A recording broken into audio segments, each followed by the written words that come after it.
Now, let me give you some hard numbers when it comes to gun violence in this city. In the last 4 years, we've seen more than 1,800 shootings. This year alone, we have had 275 shootings with 24 fatalities. That is a 50% increase in the number of gun fatalities from this time last year. But there are countless more victims of gun violence who survive and have to live with the scars while the rest of the city moves on. Tonight, I'm going to introduce you to a woman named Amira Joseph, and she was shot at the Danzig shooting 6 years ago. This is her first media interview. In my arm, so in and out through my arm and my lower spine area.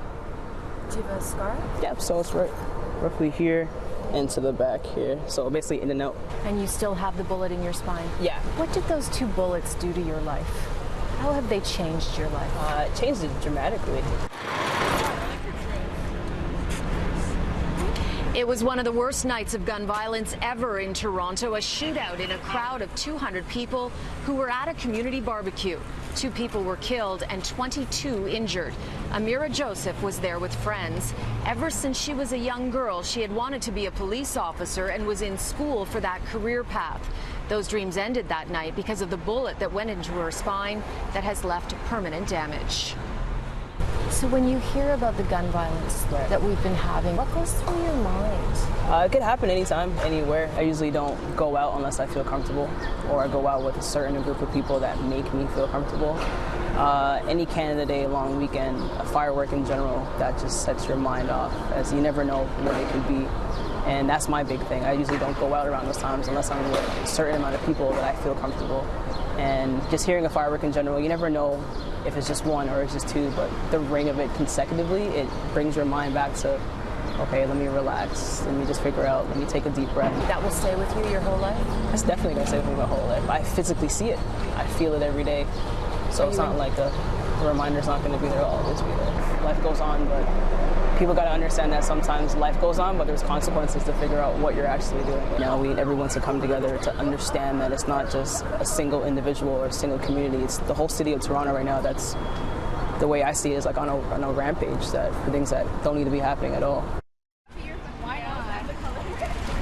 And coming up, I'm going to introduce you to a mother who lost her son to gun violence 17 years ago. She now goes to visit inmates in jail, young men who once carried guns themselves. More gun violence in very public places on our streets this weekend here in Toronto. Let me give you some numbers to put this all in perspective. Over the last 4 years, this city has had more than 1,800 shootings. This year alone, we've had 275 shootings with 24 gun fatalities. That is a 50% increase from this time last year.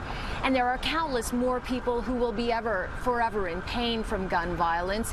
I'd like to introduce you to Audette Shepherd. She is one of those people who will have to live with it for the rest of her life. Her son Justin was shot and killed 17 years ago. 17 years, and it seems like it was just last year, because it's something that just stays with you. It's something that never goes away. It's not getting any easier for me. And every time, you know, you turn the news on and you hear something else, somebody else got shot, my heart breaks for that woman who has to go through 17 years, through so many years with that pain. Justin Shepherd was an aspiring basketball player who was about to go to the U.S. on a scholarship when he was shot and killed on the Rosedale Valley footbridge. His half-brother was NBA star Jamal McClure. Justin's killer has never been found. Since he was shot, Audette Shepherd formed UMove, United Mothers Opposing Violence Everywhere. You visit inmates in jail. Yes. What do they say to you about why? They talk about safety, like they have to feel safe, so they carry guns. And they talk about these situations where when they commit an offense and they release from jail, they just release. Nobody hires them.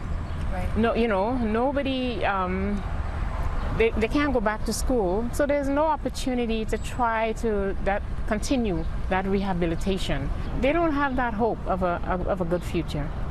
they just seem to be hopeless. They seem to be helpless. Someone mentioned to me there was something like called internalized oppression, where they feel they hate themselves and they hate anybody that sort of look like themselves, or who their value of their own life is so low that they don't value the life of somebody else. And do you sense that when you go into jails and talk to these young men? Yes. Even the ones who refuse to come out and talk, and sometimes they would just shout through the bar and say, "Miss, don't make no difference. I'm not worth saving." I don't see anything change. There's a saying that says, the more things change, the more they remain the same.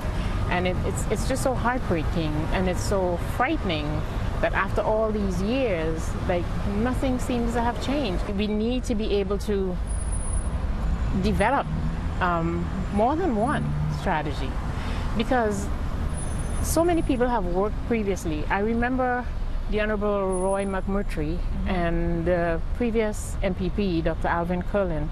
They came up with a roots of violence strategy, and I think it's sitting collecting dust somewhere. Audat's son Justin would have turned 36 years old this year. She says all the recent shootings in this city show that the village is broken. I have interviewed her many times over the years, and now for the very first time she seems to have lost hope that the village will be fixed.